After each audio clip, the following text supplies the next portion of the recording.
Sa mga estudyante naghahanap ng tinatawag na summer job, may alok para sa inyo ang MMDA. Meron pong 250 pwesto na nakalaan para sa trabaho sa punong tanggapan o headquarters ng MMDA. Nakatutok si Mark Salazar. Pila ang mga estudyanteng ito na nag-a-apply na magka-summer job sa MMDA. Makakatulong din po kami sa pasukan, yung mga gamit po sa school na pang-tuition din po namin sa darating na pasukan. Mama ko po kasi ano lang din po, yung nagtitinda lang din po sa harap ng barangay. Yun po. Tapos yung lolo ko lang din po nagpapaaral sa akin. 250 slots ang ilalaan ng MMDA sa kanilang SPES o Special Program for the Employment of Students ngayong summer. Maliban sa extra income, gusto rin daw turuan ng programang ito ang mga kabataan ng maagang responsibilidad.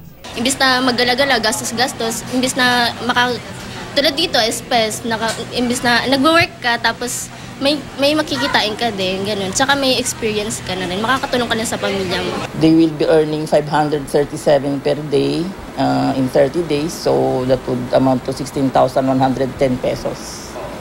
But 60% of that will be paid by MMDA, 40% will be paid by DOLE. Ang mga matatanggap na estudyante ay pagtatrabahuin lamang sa MMDA headquarters pero may kasamang tour sa mga pasilidad na may kinalaman sa flood control, traffic management, solid waste management at urban planning. They will use it in addition to their yung para sa tuition fee nila, ganun. Tapos for them to be prepared as good public servants someday. Si Jane Dizon halimbawa na produkto ng SPES 5 taon nang nakararaan, regular employee na ngayon sa record section ng MMDA. Feeling ko, empleyado na ako. Parang ganon.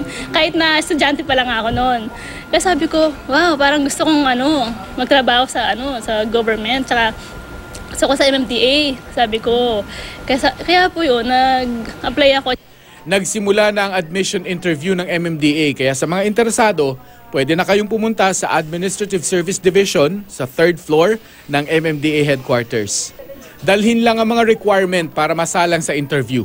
Dapat may passing grade siya at least 75%. Tapos 17 to 25 years old. Dapat ay coming from a poor family, 152,000 per annum.